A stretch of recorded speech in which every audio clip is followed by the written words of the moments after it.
that time of the day again when we'll bring critical issues to the front burners here on Souk News TV. I am blessing Eichie. Many thanks for making it a duty to join us this morning. You know that it's a conversation that we both have. That is, we on the side and you can also add your voice to the conversation. Krumale is here this morning and is ready to get right into it. Good morning to you, Blessing. Good morning, Priri. Good Seems morning like I got to the you, memo. Lagos and Nigeria. Of course. Except for the touch. Oh, okay. I can see the touch of white there. Okay. Well, welcome. It's another beautiful day right in your face this morning for us to kickstart the program. And a lot of things are right on the front burners. And as usual, we are going to light the flames this morning to make sure we keep it burning. And let's jump into it at the moment. But before then, let's quickly go on a break. And when we return, we'll bring you to stories, what's making insight into what's making the stories this morning. Do stay with us. All right, now let's get on to stories that made the headlines. The Federal Inland Revenue Service begins the trial of Binance, a cryptocurrency exchange platform, in the alleged tax evasion case filed by the tax agency. Well, that's quite interesting. Binance into tax collection and all that, because there have been cases of tax evasion, according to the Federal Inland Revenue Service, FIRS. Well, that's a technology that is going to actually show the tax record. It will be hard for people to manipulate that, but it's quite a technology. What do you say to that? Way to go, FIRS, or it never reach like that? The grievance of FIRS, or why FIRS felt offended by the actions of Binance. You see, we have to be even very, very careful of this conversation about Binance. Yes. and the FIRS, because it's a case that is still in court, and our conversation around it will just have to be some sort of yes, it's more like a sub judice. Exactly. But so what's the offense, or what's the allegation that the Federal Inland Revenue Service is putting across to Binance? Is that the chief executive refused to collect TARs, and he refused to collect the tax and to impose tax rather, and to even collect it and remit it to the Federal Inland Revenue Service. And this case, this is a case that has been it's been on the front burner, I would say, for quite a while, not just this year. Two of the executives were to be apprehended. And Mr. Gabarian, if I get his name correctly, was, is a 39-year-old American that was apprehended, and the other one is Nadam Mojid, who actually, flee arrest. So now the case is in the front burners again, and we are trying to make sure to bring them into, to make sure that they pay, or that the systems are being reconfigured for it to reflect that Binance will have to pay some form of tax to the Federal Inland Revenue Service. So there's been this back and forth. I wouldn't want us to preempt the courts. Yes, while we cannot preempt the courts, that matter has been a long-running battle. Even for those who trade on the Binance platform, at some point they were affected. So it's something that it will be a matter for the courts to decide. But on any trading platform, as long as business happens there, that's the position of the FIRS. But what the courts would decide would matter. And then how that would altogether affect the operations of Binance. I think after a while, we might get to see what happens with the platform at the end of the day. Exactly. But I think that the lesson here is for Nigerian-owned tech firms to develop certain platforms that we don't need to rely on third-party platforms for trading. Part of the reason why these issues come up is because when platforms like these are set up, it's either they are owned by an international firm, or most of the operations are not quite known to the regulating agencies in Nigeria. You know that the CBN had even had issues with cryptocurrency trading platforms, and Binance happens to be one of them. So let's see where all of this leads and what happens with the crypto trade at the end, or with the Binance platform at the end of the day. But if we look at cryptocurrency, which is like the main thing here, the ban that CBN once imposed on crypto trading in Nigeria did not actually stop Nigerians from trading on crypto. In fact, Nigeria was actually one of the countries with the highest crypto trading. And you find that a lot of people found a way around it. Then they introduced the P2P transaction, because you cannot sell your crypto directly from Nigeria. So you had to sell to a pair who operates in another country, and then but it was more like a long process. But I think CBN easing up on that was CBN acknowledging that this is technology and this is more like the trend. And so having a very high youthful population, you also cannot just put a clip on it and say no. Particularly when you have a population that is tech savvy, they want to try out on all of those things. The best way to do it is to regulate it so that fraud doesn't happen through there. It doesn't become a channel for money laundering and all that. So I think there has to be more openness about crypto trading in Nigeria. The CBN has to do more of regulation rather than clamp down. I think they easing on that too is a good step. The outright ban of the cryptocurrency market in Nigeria by the Central Bank of Nigeria, well, I say by the government, gives it away as an institution that, probably must have explored all other options in trying to regulate the cryptocurrency market, but it was unable to come up with a sound, because why would you outrightly ban it? I don't think it was an issue of exploring all options. I think it was just the fear of the negative tendencies. Okay, so one part of the negative tendencies that they mentioned was that it could be used by unscrupulous elements to sponsor terrorism in Nigeria and other dastardly acts in the country. Well, recently, the United States Agency for International Development, what's happening, and they've talked about how USAID was used to sponsor terrorism in other countries. They mentioned Boko Haram, they mentioned Al Qaeda, and they have. I would call them allegations. I know. So if crypto was going to be used, I think probably it would have featured in one of these discoveries in sponsoring terrorism in different countries. But we are seeing, so if the government is really outrightly going to look at issues or the ways that terrorism and banditry are getting their funds. There was another time when the United Arab Emirates caught some Nigerians who are deep into this dollar bureau de change fraud, that they own companies and they've been looking at their transactions and how their transactions are leading nowhere, and it's coming from, and they are getting their receipt from Nigeria, and they forwarded the names, about 12 of them or so, to the Nigerian government, and I believe the government dealt with it in that specific way. So there's a way we must look at cryptocurrency. If we have a vibrant population, and we are from 19 to 35 as the average age for Nigeria. We have 65% of that range of Nigerians that fall within that age bracket, who we know very well that tech is their main thing, and cryptocurrency is one of that aspect of tech that the young population of Nigerians are exploring. If that is the case, and we know that if we do carry out an outright ban on cryptocurrency, it's going to have a toll on the young Nigerians too, who have chosen to explore that part for personal gain, not illegally this time. I mean, for the trading platforms. Now, the government could not really monitor it.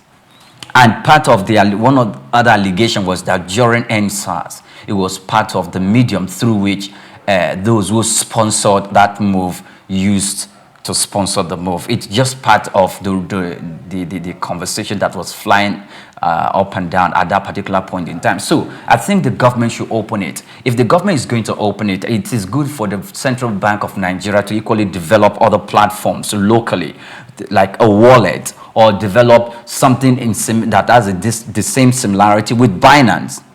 However, it should be given the kind of profit that and the kind of benefit that Binance is offering to its customers, even globally, because it's not only in Nigeria. You use Binance in other parts of the world too. So we should be able to encourage other banks or financial institution or fintech, like you said, in Nigeria to equally develop such app and such software so we can we make sure that since we are fighting towards inclusive banking and inclusiveness in the financial industry, we also bring in our people, our young populace who will take advantage of this to make a difference in the crypto is just one of the many digital currencies that exist. So the CBN at the time experimented with their own digital currency, the e-Naira, which still exists till now, but not widely used. You can't make gains. You can't. You can't make gains. Yeah, you can't. E-Naira. You can't. There's no gain. You can't. It's just a wallet that you say that you fund. You can't say there is no gain. You can't say there is because no gain. I remember downloading the cost of transaction is a gain. Cost of transaction that you're not having to pay when you're using the e-Naira to transact is a gain. How many fintech use it? That's what we're saying. How many Nigerians use it? It's not widely accepted, doesn't mean that there is no gain. If there is gain in it. Now, the point I was driving at is that the CBN also tried to experiment with their own digital currency because they saw how people were moving towards digital currency. But it didn't gain that wide acceptance that they were hoping that it would get. But when it was launched, it had it grew from the volume of trade started growing. But I think one thing that had made that e-Naira quite difficult to for people to maybe use it is the value, because the value is still the same as with the Naira, whether you're using notes or digital. So when you're doing international transactions, you still have those challenges that you would experience when you want to pay with Naira. So that was part of the challenge. Unlike crypto, where the value of the coin in some cases have appreciated so much over time. So when people are transacting or making payments with crypto, it's the value of the particular coin or the dollars. Or the particular digital currency that you're using, not necessarily in dollars, but how much of it, what's the value of that, though it's based on the dollar mostly. Measured, so that's what, it's more like, what is the return on investment? So if you buy, for instance, a particular crypto, maybe a unit of that particular crypto is at 4,000 Naira, and you buy maybe a million Naira's worth, and over the years, it appreciates from 4,000 Naira per unit to maybe as high as 500,000 Naira per unit. Some even sell as high as 12 million a unit, 6 million a unit, and some hundreds of millions. So it depends on what that value is. So people see it as, we could invest in this. It would be a good way to preserve our savings, our earnings, you understand, unlike what the e-Naira does. So I think it's an eye-opener too for the CBN to think of what to do. Now, while the nature of crypto gives it for those who want to use it for wrong purposes, because it's encrypted, so you can have a lot of dealings with it that are not quite open because of the encrypted nature. So this goes back to during the NSAS protest, where monies were transferred through crypto and they were not being traced. You couldn't tell who was sending, who was sponsoring, and all of that. So that's sort of created a sort of panic or fear for CBN that if they could do this using crypto, who knows what could happen. But I think that having such fear is not enough to say we can't allow that. So CBN easing up on that is a good one, but more can be done. And we also need a tech expert to create platforms where if you want something like this to operate, then we cannot leave it totally in the hands of foreign tech companies who have developed these trading platforms. We should have our own local trading platforms. That way, we can have more scrutiny of the operations of it than when it's exclusively in the hands of foreign trading platforms. Okay, you see, I just hope the same problem wouldn't come again. One of the biggest mistakes that the government made was that it, first of all, outrightly, it exercised, in fact, its impression that it gave about crypto was that it's bad. And from the onset, it has been against it. And when it came up with that stance, it first of all disbanded the crypto. Then it now went to make e-Naira wallet. How are you going to look at the acceptance? Okay, so you need to understand that. No, just a moment. It scared Nigerians, it scared the youths away. And because they believe that, look, this is what government is involved in this. There is no way they are going to get the kind of benefit they are going to get from wherever they are getting it from. I don't think it's about government involvement. It's about it's about the benefit of the trading platform itself. Okay, it's fine, because there is no benefit if it's going to be exchanged. If you are going to be exchanging it, and it's going to be in the dollars, it's going to be in the dollars. For the e-naira, it is naira.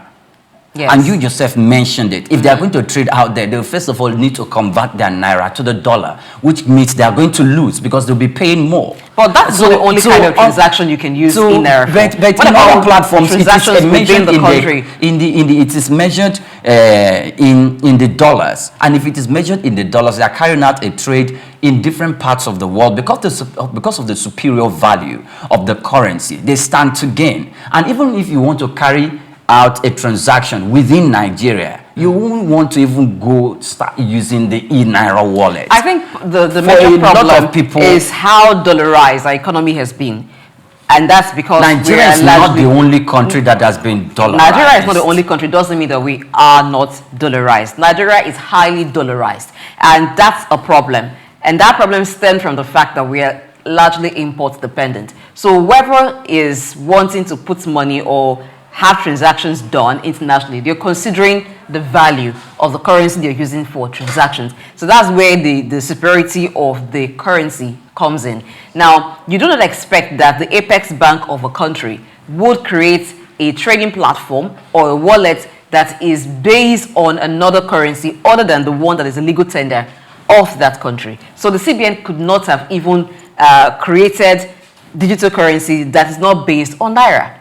Okay, if you look at that, there are different. There is a way that you trade on that platform. Yes. That it is fine, even if you're not using the naira. If you want to use the naira, you equally need to study the market. You equally need to study the market in the sense that, look, as long as crypto was concerned, the government knew or have good information about that more than some other people out there. However, from your own part, you know that, look, this is a defeated cause. Or probably they just went to create the e-naira wallet because they want it to serve as a soft landing. And look, we didn't completely take this out of your mouth. You just have to understand this. And there was no outright education and creating awareness that, look, we are not going this direction because our nation is under threat. You see, there's a way there's a way the government beats people into line. I don't think that was beating people into in line. all cases, that's not what you use. Some innovation. You use both the carrot and the stick approach. In this particular case, it was a stick approach. No, I think it was both the carrot the stick Which approach. Carrot? Is it the e-naira you are referring to? Yes, as the carrot? As the carrot, and also the CBN easing up on the tight clip on crypto trade in Nigeria is also the carrot. People still trade government, crypto. It's not only Nigerian government that is wary of crypto transaction. Governments in other countries are also very cautious about it. So it's not something that is going to get a full approval by governments of any nation overnight. It takes a process, and every government considers their peculiarity. What are the peculiar challenges that they have before you can just have, because let's not put aside the threats that could possibly happen when you give a full approval to this. So the CBN monitoring, the CBN regulating, and not giving outright approval, it's something that any apex bank would do, trying to regulate the financial sector, trying to regulate what type of transactions are allowed. Because you know that some Ponzi schemes can also disguise as crypto, and some persons are falling victim. So there is need for scrutiny of that kind of trade. It is, in fact, I think it's a well-known fact. Yes. You want to involve in that. You see the coins. In fact, you go. There's a whole lot of education about this thing. Maybe we'll leave that education for. You see, they mention the names. They mention the names of the coin. The crypto experts, which we've had conversation with them. There are names of coins that. Let's not get into that. That is proliferated on the internet. No. And if there's no way you can disguise a coin that is not a coin, that is Oh. not a Oh, you cryptocurrency, can. that's not a digital. You can. There's no way you can And it disguise happens, it and people are and falling, sell it. and people are falling No, it victim. could be people could be falling People are- victim. Yeah, so People could be that- no. I'm not saying no. I'm not saying people are not falling victim, but I'm not saying people are falling victim because someone. This is a crypto. This is a digital currency, and someone came and fabricated something that is not a digital currency and was selling it in as a digital currency, and it was being purchased online. No, that is you can that system we cannot be breached, because if it is a digital currency, there is a platform that recognizes a digital That's currency. when the person who falls victim has adequate knowledge to know how the market operates, how the trade operates. But for someone who doesn't have adequate knowledge, it's quite easy for them to become susceptible to tricks like that. But like I said, we're going to leave that education for the crypto experts. We'll find some time to bring in one of them. We've had them previously talk about this, but we had to get into the crypto matter because the trading platform which the FIRS has filed a suit against is Binance, and we had to talk about the crypto trade because this is a trade that is ongoing in Nigeria as it is in other countries, but like we know, most governments are kind of cautious about it, and so they take on certain measures to see that the trade is very much scrutinized and in some places not allowed at all.